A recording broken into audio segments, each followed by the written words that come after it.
What's up guys, thanks for coming back to my channel. So this video is kind of like long overdue and I apologize for that. I did get a question in regards of how do I go about loading the cutting mat into the CameoPro.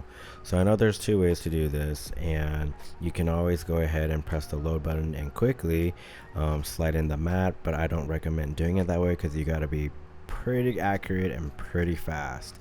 And so the way that I recommend that I actually do this is go ahead and place the cutting mat into the machine.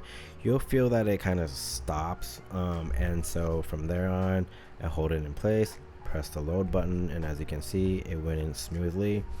And I always feed it through and double check on the other side to make sure that the cutting mat is loading straight.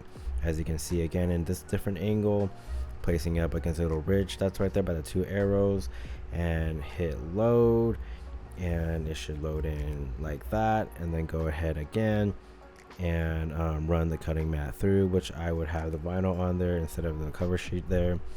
And I just keep an eye on the little line right there on the side and make sure that it is loading all the way through correctly and unloading straight as well.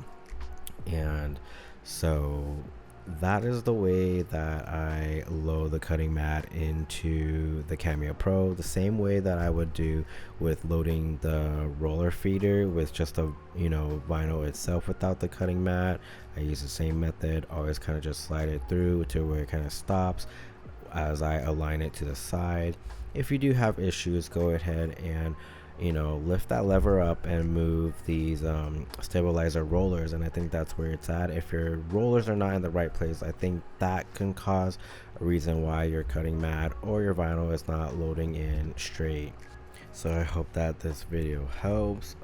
Any other question concerns, go ahead and leave them in the comments and I'll do my best to answer, and I'll try to keep on making these videos as questions come through, and thanks for watching.